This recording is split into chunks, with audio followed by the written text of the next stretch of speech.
오늘은 헌금 생활에 대해서 성경은 본문을 이야기하고 있습니다. 물질적인 문제는 모든 사람에게 실질적인 문제이죠. 동시에 가장 영적인 문제이기도 합니다. 우리가 이 세상을 살아가면서 암몬이냐 아니면 하나님이냐 라는 이 두 주제에 항상 당면한 우리의 모습을 발견하는데, 우리는 여전히 그 둘 중에 하나를 선택해야 될 순간들이 굉장히 많이 오게 됩니다. 여러분 평생 헌금을 해왔고, 또 오늘도 헌금을 하셨고, 또 앞으로도 헌금 생활을 하실 건데, 오늘 이 말씀이 그 헌금 생활에 대해서 큰 지침이 되어지는 말씀 되기를 주의 이름으로 축복합니다. 지난번에 우리가 빌립보서 4장의 말씀을 함께 나누었습니다. 사도 바울은 빌립보 교회 교인들에게 참으로 감사한 마음을 표하고 있습니다. 아무도 그와 그 사역에 관심을 보여주지 않을 때 이 빌립보 교회는 이 사도 바울의 사역에 두세 번 도움의 손길을 보내주었죠. 17절, 내가 선물을 구함이 아니요 오직 너희에게 유익하도록 풍성한 열매를 구함이라. 바울의 이 가르침은 상당히 흥미가 됩니다. 헌금을 주고받는 일에 있으면서 사실은 헌금을 받는 단체, 그리고 헌금을 받아서 하나님의 사역을 감당하는 교회, 어찌 보면 이들이 을이 되어질 때가 많습니다. 그리고 헌금을 주는 교회는 갑이 되고, 헌금을 하는 성도는 갑이 되어지는 그런 생각들을 하고 있죠. 그래서 누군가가 내게 선교 헌금을 좀 보내달라라고 말하면 우리는 말하지도 않았지만 언젠가 내가 갑이 되어서 내가 을에게 헌금을 보내고 있다라는 생각을 갖게 될 때가 굉장히 많이 있습니다. 그런데 이 사도 바울은 헌금을 오히려 보내는 자가 더 유익이 된다라고 말씀하시면서 헌금을 받는 자, 그리고 헌금을 받아서 사용하여 하나님의 일을 감당하는 자가 유익이 되어지는 게 아니라 헌금을 보내는 너희가 유익이 된다라고 말씀하시는 거죠. 그래서 우리의 생각들을 완전 바꾸어 놓는 그 가르침을 우리에게 주고 있습니다. 더 나아가 너희가 헌금을 하게 되면 그 헌금은 보이지 않는 계좌에 차곡차곡 쌓이는 물질이 될 것이다. 너희가 지금 당장은 그것들이 눈에 보이지 않지만 하나님께서 보이지 않는 계좌에 너희의 물질을 쌓아두어 하나님이 너희에게 축복을 허락해 주실 것이다. 땅에 쌓아놓은 창고라든지 땅에 쌓아놓은 재물은 좀 더 썩고 또한 없어질 것도 있지만 하늘의 보화를 쌓아둔 자는 좀 썩을 일도 없고 도둑을 맞을 일도 없기에 너희는 감사함으로 하늘의 보화를 쌓으라 라고 사도 바울이 이야기하죠. 그래서 사도 바울은 평생 그의 사역에서 기억하고자 했던 예수님의 말씀을 오늘 소개합니다. 사도행전 20장 35절에 있는 말씀 보면, 범사에 여러분에게 모본을 보여준 바와 같이 수고하여 약한 사람들을 돕고 또 주 예수께서 친히 말씀하신 바 주는 것이 받는 것보다 복이 있다 하심을 기억하여야 할지니라. 자, 이 말씀도 굉장히 소중한 말씀인데 이 말씀을 언제 사도 바울이 말씀했는가가 더 중요한 말씀입니다. 사도 바울이 사역을 마치고 이제 예루살렘으로 다시 돌아갈 때가 되었습니다. 사도 바울을 아끼는 주변의 많은 지인들이 그의 허리춤을 잡으며 예루살렘으로 향하는 그의 발걸음을 막아섰습니다. 왜냐하면 당신이 그곳에 가게 되면 잡힐 것이 분명하기에 들어가지 마시옵소서라고 강구하죠. 그러나 사도 바울이 예배소 장로들을 불러다가 마지막 대화 가운데 너희는 꼭 기억하라. 주는 것이 받는 것보다 훨씬 복된 것임을 알고 그대로 성도들에게 가르쳐 달라고 권면하고 부탁하는 것입니다. 돕는 복을 누리도록 교회와 지도자들에게 말하는 이 사도 바울의 바램이었다라는 것이죠. 여러분, 받는 사람이 복된 게 아니라 주는 사람이 복이 된다라는 겁니다. 우리가 섬김을 다 누리는 자가 야, 참 좋다. 누군가의 섬김을 받으니 이렇게 좋을까? 누군가의 사랑과 친절을 받으니 이렇게 좋을 수 있단 말인가? 라고 고백하는 그 사람보다 열심히 나와서 봉사하고 헌신하고 또한 마음의 관계를 위해 항상 애쓰고 섬기는 자가 더 복이 된다라고 말씀을 하시는 겁니다. 그래서 헌금을 한 빌립보 교회 성도들에게 사도 바울은 이것은 너희에게 유익이 된다라고 말하는 거죠. 분명 헌금을 받아 유용하게 사용할 이는 사도 바울인데, 사도 바울은 자신에게 유익이 된다라고 말하지 않고 주는 너희 빌립보 교회의 교인들아 너희가 유익이 된다라고 말씀을 하시는 겁니다. 이렇게 말씀하면서 사도 바울은 헌금에 대한 첫 번째 가르침을 선포하죠. 첫 번째는 헌금은 씨앗이 된다라고 이야기합니다. 우리가 풍성히 거둘 것을 기대하는 마음으로 농부들은 씨를 심겠죠. 당장 씨를 심는다고 해서 지에게 콩나물처럼 갑자기 확 자라나 하늘을 찌르는 듯하게 성장하는 것은 분명 아니지만 이 씨가 뿌려져서 추수할 때가 되어지면 많은 곡식을 자신에게 보상해 주리라 라는 기대하는 마음으로 씨를 뿌릴 것입니다. 열매라고 하는 것은 시간이 지나야 맺혀지는 것이죠. 때가 지나야 맺혀지는 것입니다. 그래서 농부는 씨를 뿌릴 때에 열매를 곧바로 기대하는 것이 아니라 씨앗은 생명의 나무로 거두기를 기대하는 마음에 소원이 농부의 마음속에 있는 것입니다. 그래서 우리는 심고 뿌리고 나누는 은혜로 자라 풍성한 열매를 거두게 될 것을 명령하고 있는 것이죠. 그러니 하나님께서 우리에게 말씀하십니다. 너희가 훗날 너희가 씨가 뿌려졌으니 그것이 거두어질게 될 것인데 그것이 아마존의 밀림이 될지 아니면 푸르는 빽빽한 숲이 될지 그것은 아무도 알 수 없으니 너희는 소망을 가지고 씨를 뿌리라 라고 말하는 것입니다.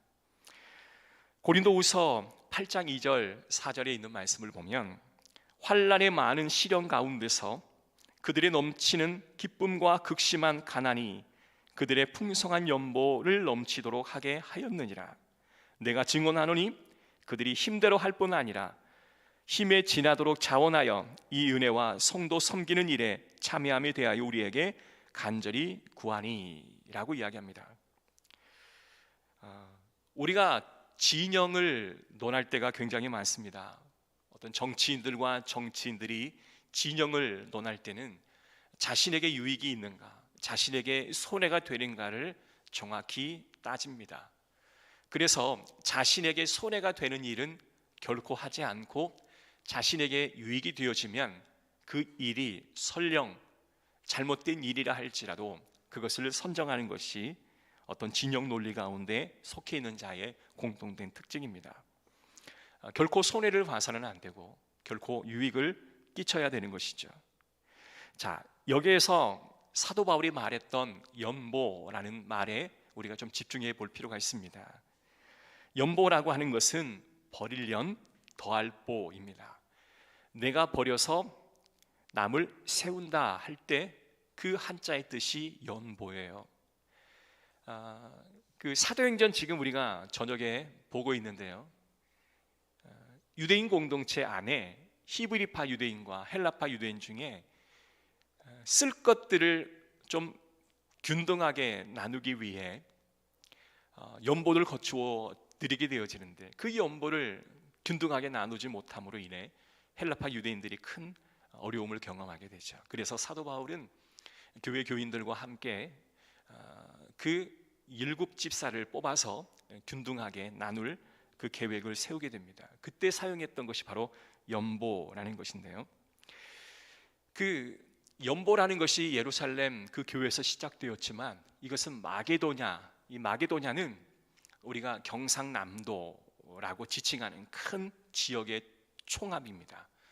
전라도 안에 광주가 있고 전라도 안에 순천이 있고 목포가 있는 것처럼 마게도냐 안에 빌립보 여러 가지 교회가 있는 거죠. 근데 그 마게도냐 안에 담겨 있는 많은 교회 교인들이 굉장히 어려웠던 것 같아요. 거기 보니까 환난, 시련이라는 단어가 보이는데 이 환난과 시련이 어떻게 그들이 경험하게 되었냐면 성경 그 관련 근거를 보면요, 극심한 지진에 피해를 입었다라고 이야기합니다. 얼마 전에 튀르기에 거기에 극심한 지진이 일어났잖아요. 그래서 수만 명이 목숨을 잃고 재산 피해가 엄청났는데 아마도 엄청난 그런 궁핍과 어려움을 경험하게 될 것입니다. 이 마게도냐 사람이 극심한 지진으로 인해서 심히 어려운 상황에 처해 있었다. 그래서 그들은 극심히 가난해졌다라고 이야기하는데, 그와 상대적으로 풍성한 연보 그리고 넘치는 기쁨이라고 대조하여 설명을 하고 있어요. 여러분, 힘대로 할 뿐만 아니라 힘에 지나도록 자원했다. 사도 바울이 감옥에 있을 때에 감사했던 것과 그들이 극심한 시련과 환난 중에서도 풍성한 연보를 들이매 기뻐했다라는 이 말은 그들 안에는 무엇인가 있었다라고 우리는 알 수가 있는 것이죠. 교회에서 목사들이 헌금하세요, 11조 하세요, 왜 감사 예물을 드리지 않습니까? 제가 11조를 하라는 말은 딱 한 가정 외에는 지금까지 한 번도 해보지 않았던 것 같아요. 제 기억으로는 우리 교회 와서 이것은 무엇인가 내가 자원해서 해야지 누군가가 율법적으로 하세요라고 해서 되어지는 게 아니기 때문에 그런 말을 안 하는 겁니다. 헌금하세요, 복을 받습니다. 여러분, 이것은 우리가 개념을 망각할 때 이와 같은 말을 하게 될 텐데요, 하나님께서는 예수 그리스도를 우리 가운데 주셨습니다. 전부를 주신 거죠. 자, 전부를 주셨다라고 하는 것은 하나님의 모든 것을 우리에게 부어주셨다, 그에 감사하여 나의 것을 주님 앞에 돌려드린다라는 마음이 자원하여 생겨나게 되어주는 것이죠. 그래서 세상 사람들이 11조를 어떤 율법적으로 접근하거나 그리고 헌금을 어떤 관습적으로 접근하려는 시도가 있지만 예수님은 그것을 정면으로 거부하십니다. 내가 너희에게 전부를 드렸건만 너희는 나를 위해 무엇을 하려느냐, 이 개념으로 다가왔지 헌금을 마치 당연히 해야 하는, 내가 직분자이기 때문에 당연히 해야 하는 이런 개념으로 접근하지 않으셨다라는 말이에요. 마게도냐 사람들은 이런 마음이 있었습니다. 드리고 싶은 열정이 있었습니다. 그들이 극심한 시련과 어려움 속에서도 하나님에 대한 감사한 마음으로 드리고 싶은 마음이 있었다라는 거예요. 누가 요청해야 합니까? 어렵고 힘든 사람들이 타인에게 내게 재정 지원을 해달라 요청하지 않겠습니까? 저도 교회를 목양하다 보면 참 전화를 많이 받아요. 선교사님의 메일, 선교사님의 연락, 그리고 평소에 알고 지냈던 많은 목사님들의 어려운 처지를 이야기하면서 좀 선교 지원을 해달라라는 이야기를 많이 듣지만 마음속에, 항상 내 마음속에 가려고 하는 마음은 뭐냐면, 하나님, 그 선교에 저도 동참할 수 있는 특권을 주십시오 라는 마음으로 접근하기를 스스로 요청하고 그렇게 기도를 합니다. 사랑하는 성도들은, 마게도냐 이 성도들은 하나님의 귀한 사역에 나도 동참하기를 원합니다 라는 마음으로 이 사도 바울에게 놀라운 은혜를 베풀었고 또 주변에 많은 어려운 사람들을 도왔다라는 것이죠. 표준 세번역에 우리가 표현을 한다면 그들이 성도를 구제하는 특권에 동참하게 해달라 간청하였다라는 말을 합니다. 여러분이 드리는 선교 예물, 여러분이 드리는 돌봄 헌금, 모든 것들은 하나님이 여러분에게 주시는 그 특권을 우리에게 주신 거다라고 우리는 받아들이고 그렇게 감사함으로 예물을 드리시기를 주의 이름으로 축복합니다. 그래서 교회가 성도에게 헌금하라 강요하는 것이 아니라 교회는 마땅히 선교하는 일을 하고 비전을 제시하며 모든 성도들은 그 비전에 나도 동참하기를 원합니다 라는 자원하는 마음으로 그 일에 동참해야 하는 것이죠. 그래서 그러한 아름다운 그런 질서가 확립되어지는 그런 교회가 되기를 주의 이름으로 축복합니다. 사실 하나님은 가난하지 않으시죠.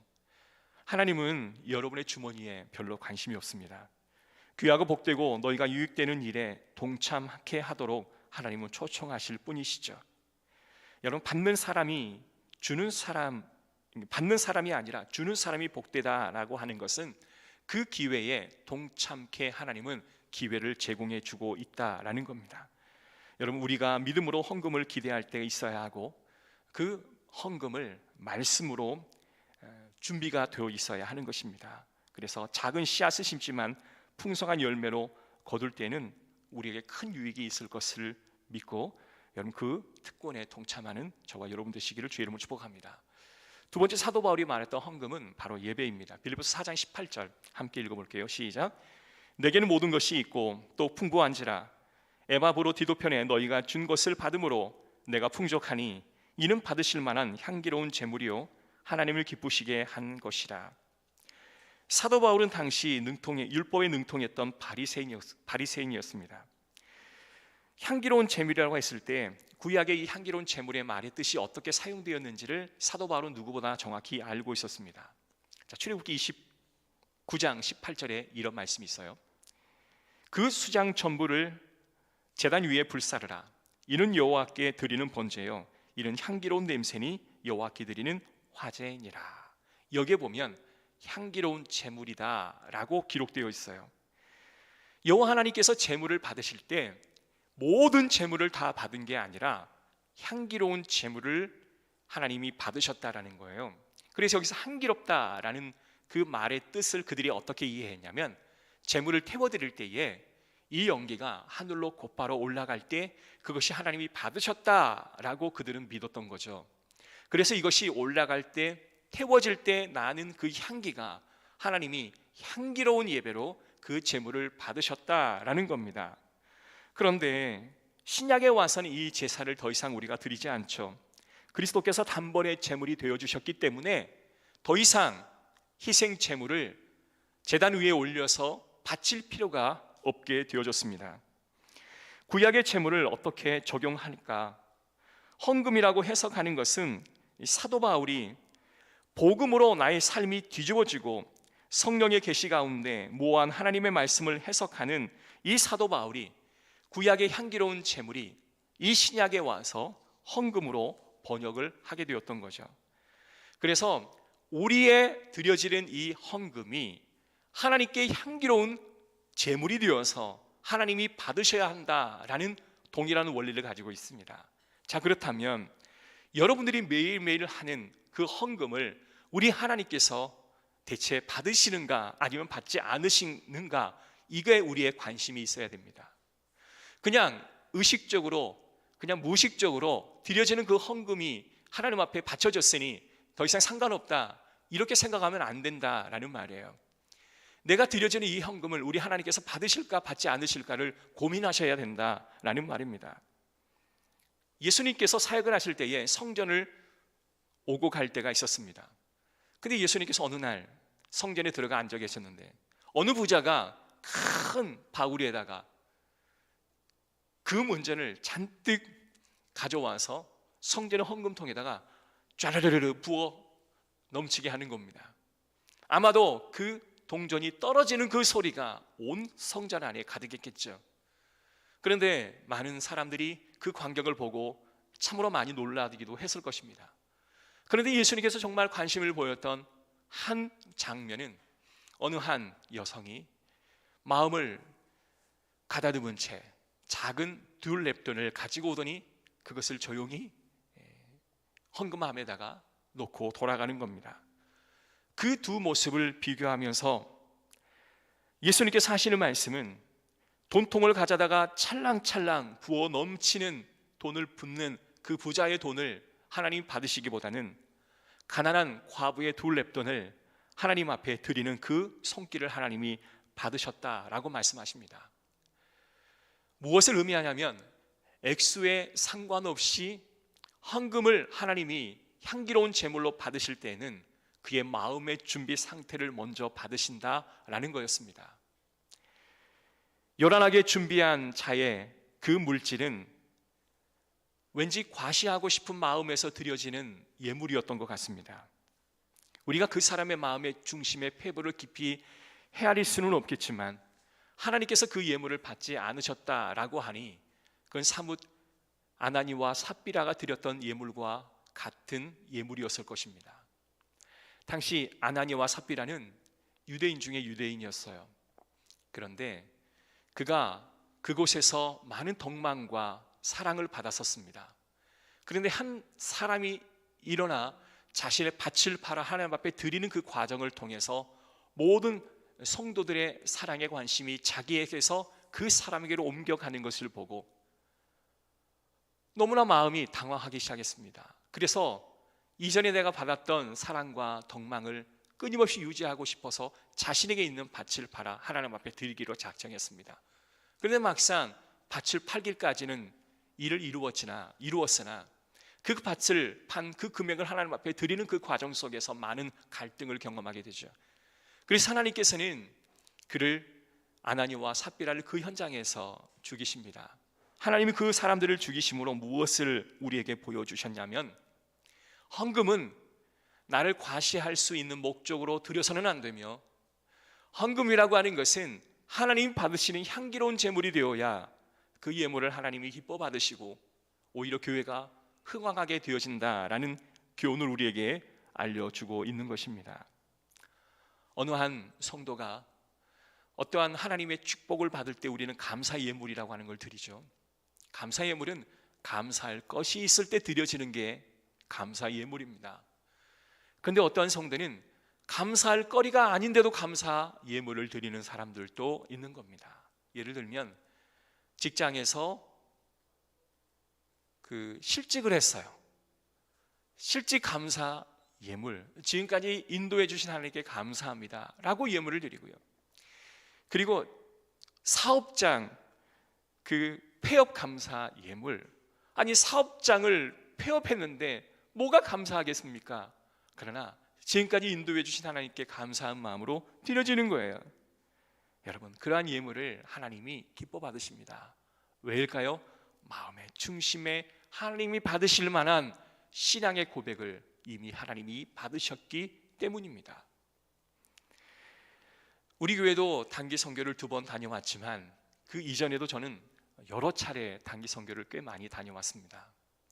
한 34명, 36명 되는 인원을 인솔하여 단기 선교를 다녀오리라고 하는 것은 그리 쉬운 문제가 아니었지만, 가장 신경을 많이 써야 할 부분들은 우리 한 청년들, 성도들의 어떤 영적 성숙의 부분들이 실질적으로 목사에게 가장 큰 부담이 됩니다. 그래서 이 단기 선교를 통해 이 성도에게 어떠한 하나님의 성장하심이 있을까, 그게 가장 큰 관심이죠. 두 번째로 신경 쓰이는 게 뭐냐면 물질이었습니다. 어차피 선교야 물질이 굉장히 많이 필요로 하는 것이고, 그리고 그 물질을 충분히 감당할 수 있는 청년과 성도가 있는가 반면에 그 물질을 잘 감당하기가 어려운 성도와 청년들이 있습니다. 그러면 객관적인 상황을 모든 청년들에게 공포를 하지만, 그렇게 협력이 어려워서 협력이 안 되는 우리 청년들에게는 잠깐 다가가서 비용에 대해서 크게 개의치 말아라, 하나님이 채우신다. 그러나 더 소중한 것은 우리가 하나가 되어서 이것을 공동의 목표를 이루는 그 과정 속에서 하나님이 영광 받으신다. 우리가 하는 일에 재정이 결코 우리의 발목을 붙잡아서는 안 될 거다. 그리고 한 번도 저는 재정에 대해서 염려하거나 근심해 본 적이 없었어요. 오히려 자신감이 있었고, 하나님의 일을 하실 때는 하나님이 채우신다라는 자신감이 있었던 거죠. 그런데 청년들 안에서는 갑자기 어느 정도의 예산이 부족하잖아요. 그러면 아이들이 어떤 일을 하냐면 구두 닦기를 하기도 시작하고, 여러분, 선교를 위해 구두 닦기를 시작했어요. 선교를 위해 세차를 하기 시작하고, 선교를 위해 노가다를 뛰는 청년들이 있었습니다. 근데 그러한 청년들은 자신은 이미 자신의 그 역할은 다 했던 청년이었지만, 그 공동의 그 예산이 부족했을 때 자기가 스스로 그 일을 위해 노가다를 하고 구두 닦기를 하는 그 일들을 함으로 하나님께 영광이 되어지고 공동체가 하나 되어진다는 사실을 그들은 알았습니다. 오히려 재정의 부족함이 그 공동체 안에는 엄청난 큰 에너지로 다가오게 되었다라는 것입니다. 사랑하는 성도 여러분, 선교 자금은 향이 나는 제물로 하나님이 받으셨을 거라고 저는 확신합니다. 그리고 그들은 교회 생활을 하면서 자신이 드려지는 그 향기나는 제물이 드려질 그 과정 속에서 얼마나 마음이 기뻐했을까를 저는 확실하고 있습니다. 갈라디아서 6장 7절, 스스로 속이지 말라. 하나님은 업신여김을 받지 아니하시나니 사람이 무엇으로 심든지 그대로 거두리라. 아멘. 이 말씀을 잘못 이해하면 많이 심으면 많이 거둔다라고 이해하기가 쉽지만 사실 그게 아니에요. 무엇을 심든지 그 심는 대로 거둔다라는 뜻입니다. 무엇을 말하냐면 부자는 자신의 신앙의 고백과 헌신을 심었던 게 아니었습니다. 나는 이 정도 할 수 있습니다. 자신의 위선, 자신의 위신을 심는 것이었습니다. 그러기에 그 심는 그대로 그들은 거두어 드리게 되었다라는 거예요. 과부가 2렙돈을 주님 앞에 올려드립니다. 자신의 전부를 올려드렸습니다. 그 전부를 올려드렸기에 하나님은 그것을 받으셨고 자신의 전부를 그 여인에게 줄 수 있었다라는 거예요. 생명을 심었으므로 향기나는 제물이 되었다라는 것입니다. 그러므로 저와 여러분이 드리는 그 예물에도 향기가 울러 퍼져야 할 것입니다. 그리고 그 향기나는 제물이 되기 위해서는 반드시 우리가 알아야 할 것은 내가 드리는 그 헌금이, 예물이 불의함은 없는지를 늘 살펴야 합니다. 같이 일하는 자에게 있어서 착취한 것은 없는지, 부정직하게 물질을 벌었던 것은 없는지, 우리가 모든 헌금을 한다고 해서 하나님이 다 기뻐 받으시는 것은 결코 아니었습니다. 교회 앞에 다 내놓는다고 해서 그 모든 예물이 다 향기나는 예물이 되어지는 것은 결코 아니었습니다. 헌금 생활이라고 하는 것은 나와 하나님과의 은밀한 관계에서 이루어지는 것입니다. 여러분이 드려지는 헌금을 그 누구도 알 수가 없지만 우리는 하나님과 나와의 1대1의 관계 속에서 하나님께 드려지는 나의 간절한 신앙의 고백이 곧 헌금이라고 하는 것입니다. 우리 교회는 헌금 방울이를 돌리지도 않고요, 뒤에다가 헌금을 이렇게 딱 세워놓습니다. 내가 11조 생활을 해도 괜찮습니다. 내가 드릴 예물이 준비되어 있지 못해도 하나님은 그것으로 탓하거나 우리에게 야단치지를 않습니다. 왜냐하면 우리는 은혜로 살아가는 존재이기 때문에 그렇습니다. 그러나 한 가지 확실한 건 우리는 하나님 앞에서 재정이 정직해야 합니다. 진실하고 정직해야 합니다. 우리가 주님 앞에서 정직해야 하는 것입니다. 정직하게 기도한다면 그것은 하나님이 기뻐 받으시는 향기로운 제물이 되어질 것입니다. 좀 정리를 해본다면 우리가 예물을 주님 앞에 올려드리는 것과 여러분이 돌봄, 건축, 선교 예물, 그리고 남전도의 회비, 여러 가지 감사 예물이 있을 것 같지만 그것은 하나님이 내게 주신 특권이라 여러분 누리시기를 주의 이름으로 축복합니다. 남전도의 회원이 내가 드리는 회비로 그들이 무엇을 할 수 있다 이렇게 생각하지 마시고 그들이 하는 거룩한 사역에 나도 동참하기를 원합니다 라는 마음으로 그 예물을 드리시기를 바랍니다. 가끔 예물을 드리는 자가 오히려 내가 드리기에 이것을 가지고 네가 잘 사용해라 이러한 차원으로 생각해서는 아니 된다라는 것입니다. 내가 열매를 많이 거둔다고 하는 것은 씨앗이 심어지기에 거두는 것인데 여러분 지금까지 우리가 하나님 앞에 드렸던 모든 예물은 씨앗이 되어 언젠가 하나님께서 풍성히 거둘 그럴 결실이 될 줄 믿습니다. 여러분 그것을 확실하게 믿으시기를 주의 이름으로 축복합니다. 제가 항상 헌금 설교할 때마다 하는 간증이 저희 부모님이 항상 헌금을 너무 많이 하신 거예요, 어렸을 때. 그래서 하나님 헌금 그만 좀 하시고, 어머니 헌금 그만 좀 하시고 저 나이키 신발 하나만 사주면 안 될까요? 라고 항상 제가 말합니다. 왜냐하면 그 빵꾸난 그거를 가져다가 기워서 신는 나를 보면서 어느 날은 내가 참 한심해 보이더라고요.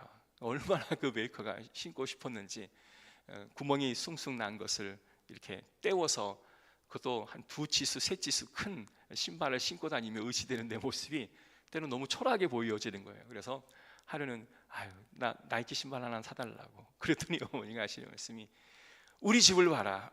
우리 집이 이렇게 살아가는 것은 하나님이 주신 은혜다.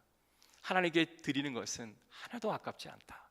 그리고 하나님께 드리면 그 복이 다 누구 것이겠냐? 너희들에게 갈 것이다. 저는 이렇게 교육을 받았습니다.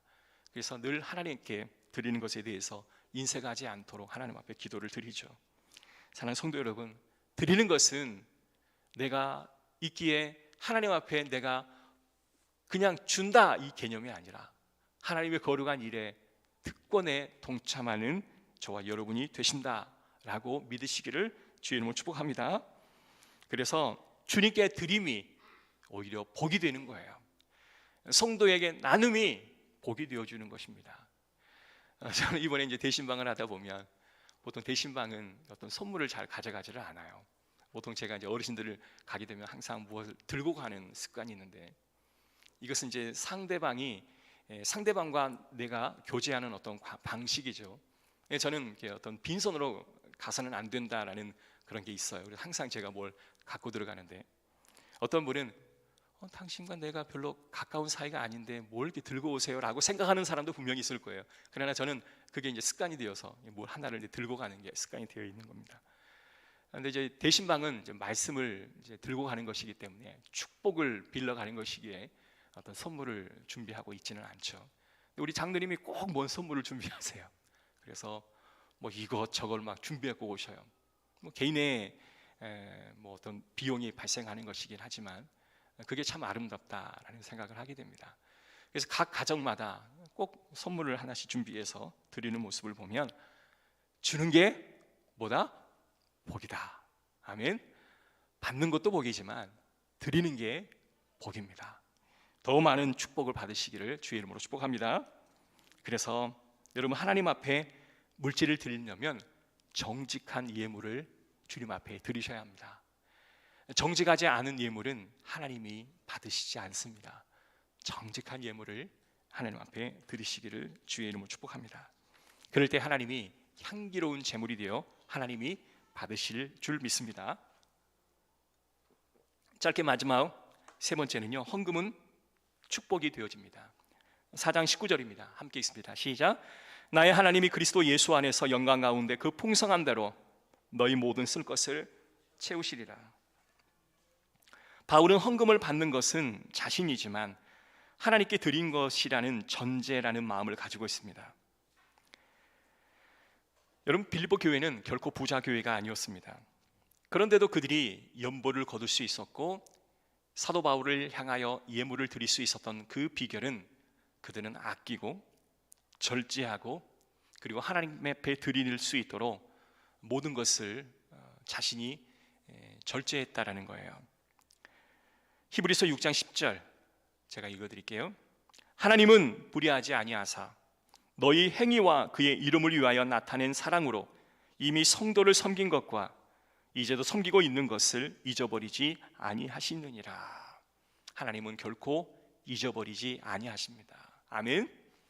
하나님은 여러분이 하시는 모든 일들을 결코 잊어버리지 아니하십니다.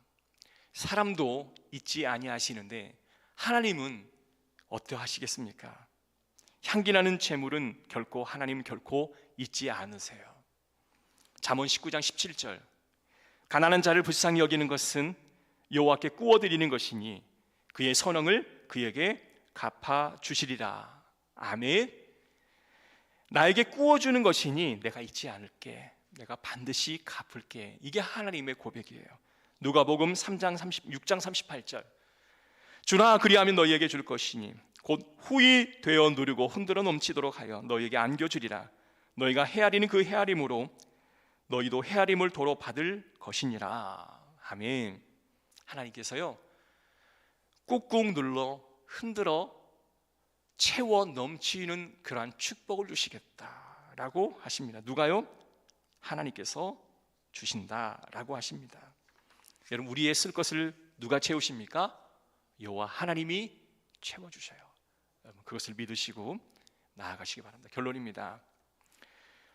오늘 19절 바울이 축복 가운데 나의 하나님이 라고 고백해요. 바울이 경험한 거예요. 누가 말해주어서 학습한 게 아니고 누가 그렇게 살았기 때문에 보고 배운 것도 아니고 하나님께서 사도 바울과의 1대1의 경험을 통해서 그에게 허락해 주신 겁니다. 오늘 드렸던 이 모든 말씀은 사도 바울이 그의 경험을 통해 우리에게 주시는 귀한 교훈의 말씀입니다. 사랑하는 성도 여러분, 평생 재정이 여러분의 발목을 붙잡지 않는 그러한 도구가 되기를 주의 이름으로 축복합니다. 그래서 하나님 앞에 예물은 오히려 여러분을 더 흥분하게 하고 기쁘게 하는 그런 도구가 되기를 주의 이름으로